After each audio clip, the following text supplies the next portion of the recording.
Hello and welcome to Weekend Markets. It is Friday, the 8th of November. It's been a tumultuous, I can't even say it actually, tumultuous week.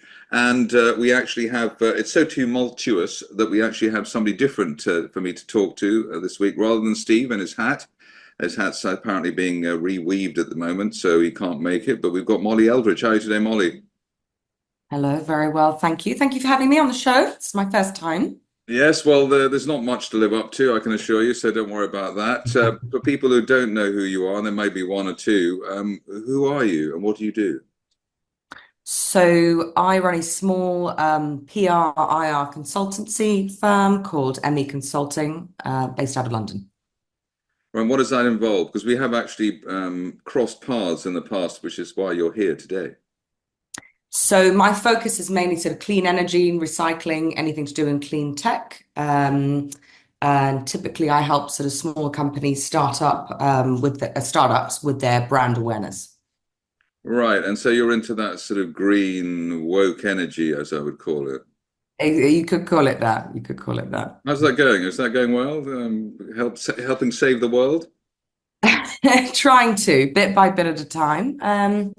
Yeah, I mean, it's been a tough few years, I think, for everyone out there. You know, the capital markets have been very unpredictable, but we keep plugging along, and I think the sort of general consensus is that, just keep going and things will be okay.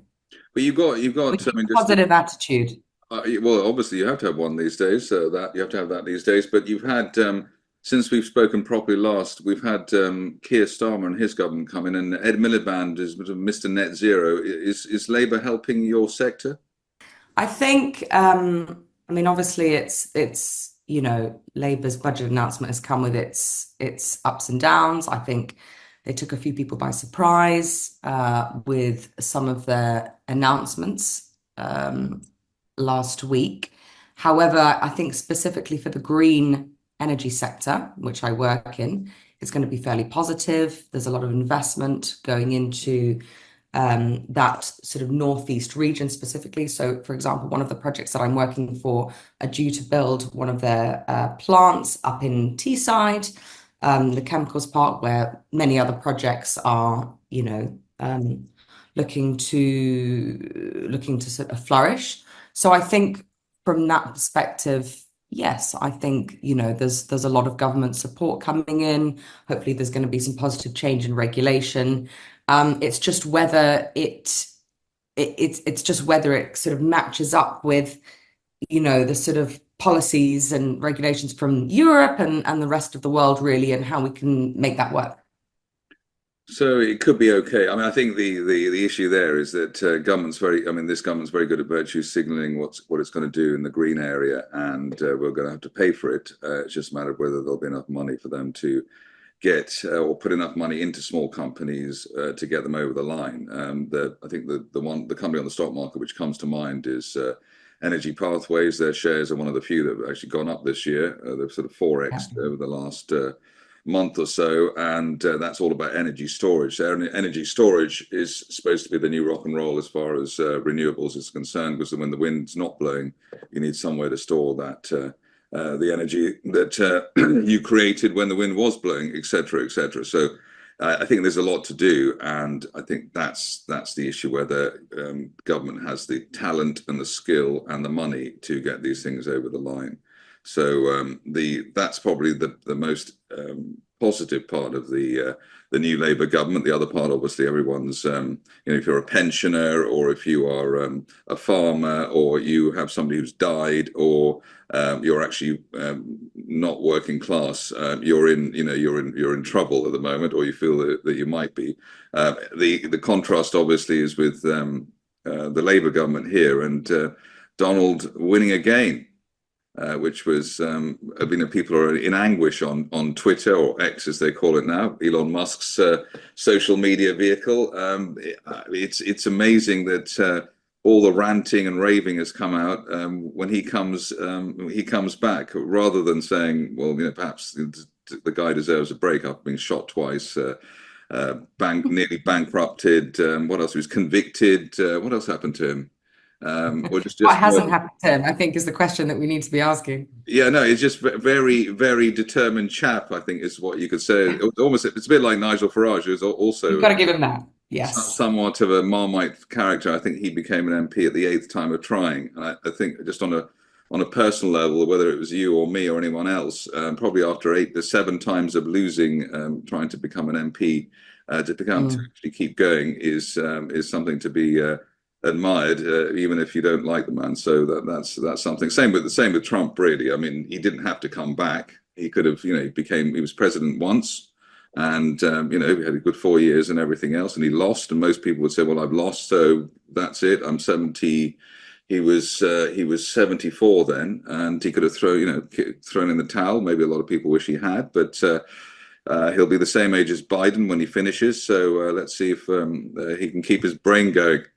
Yeah, I actually did want to ask you something about Labour, Yeah, yeah, yeah. All because right. because I went to an interesting talk where there was someone from who had been part of the sort of the government in New Zealand, Jackie Ardern's sort of group, and when he came over here when we were when before Labour sort of came into power and everything, what he was saying was he really wanted, it was important for him to see Labour making short-term goals, so within the next sort of 4 to 5 years, and not looking ahead the next sort of 10 to 15 years. Because, he said, I think the mistake that a lot of people make most of the time is that they assume that they're going to be in office for however long, and they're not going to be voted out.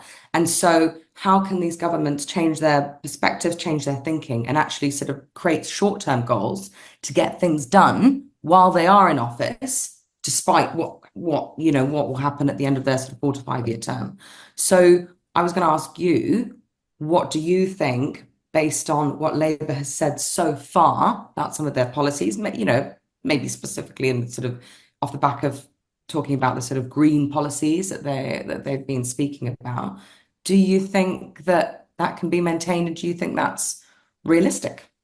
I think there are some government projects which sort of go on and on. Like so, HS2 is something that was started under the previous regime, and Labour are running with that, and that can work. And I suppose we should actually have, for infrastructure, we should have an almost continuous government, where there's a sort of an agreement that this project is let's say it's HS2 or energy storage or wind farms. There should be a continuity there. But the problem is that all these things are so attached to politics. So if you're right wing, you hate green stuff and wind farms and renewables, and you want fossil fuels, and you think we should be drilling the North Sea, which I think would raise a lot of money as well.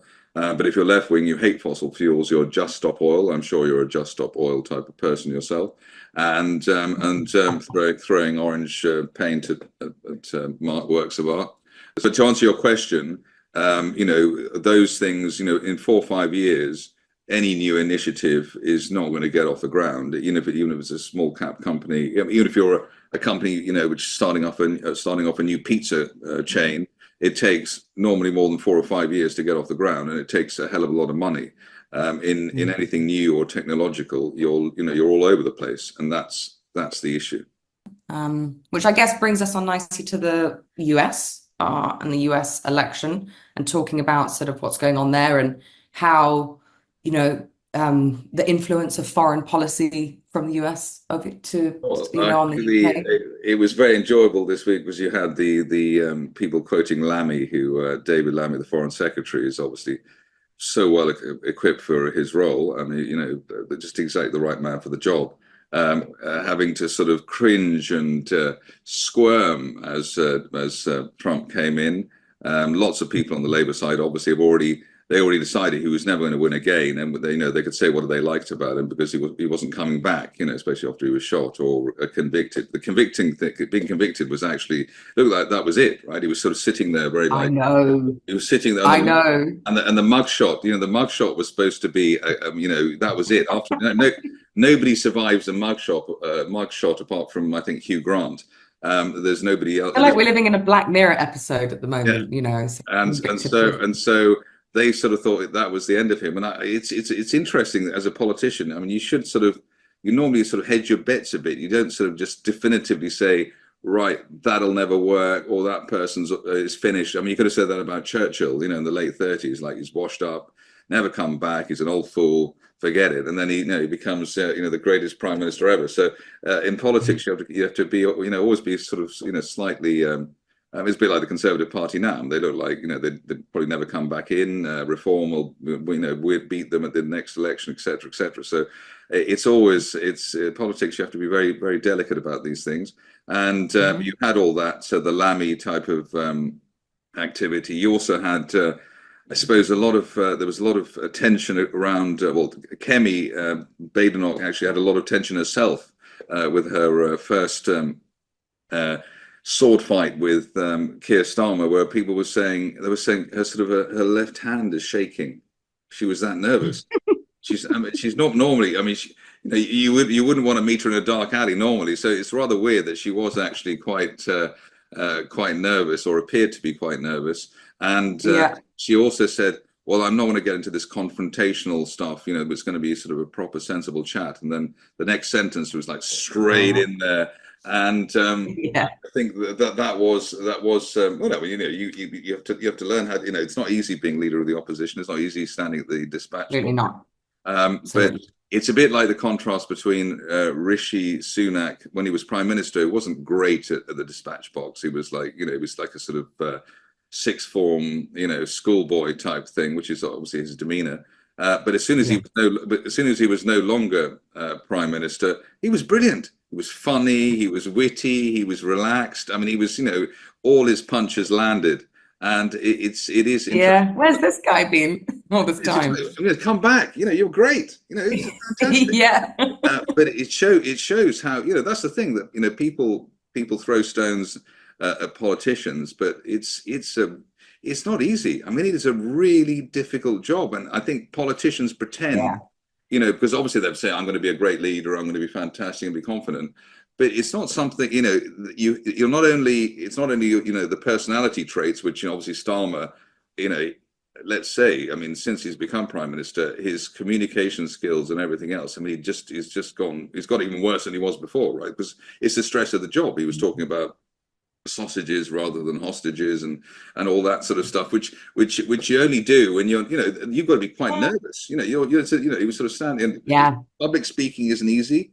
Yeah. What doing Yeah. now isn't Yeah. easy either. And You've been torn apart by the media, you're sort of there's a lot to think about. How can you yes, not stand up there and start sort of, overthinking and you, what could be and what are people thinking? And you've got a reputation to uphold, but at the same time, people are waiting for you to, or expecting you to throw the right punches. But you can't say, oh, actually, it's been really tough in the last few weeks. The black No. hole in the economy was difficult to plug. We had to raise taxes. We didn't really want to do it. They can't even say, really, we didn't want to do it. They've just got to say there was a black hole left by the Conservatives, and it has to be filled. 20 to 22 billion black hole, and we'll fit it by raising taxes of double that amount. That's perfectly okay.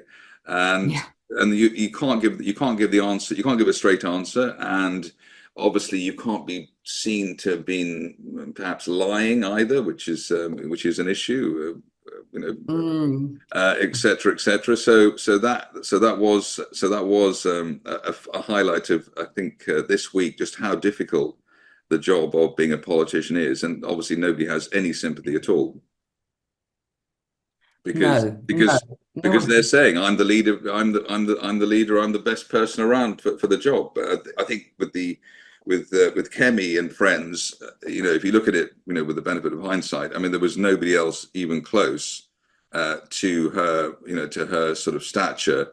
And for the Conservatives, they got Maggie in '75 after getting trounced by Labour at that time, and you sort of need a fresh face. A fresh face. I don't want to get into identity politics, but that is a No. help for her as well. Let's give somebody different a chance.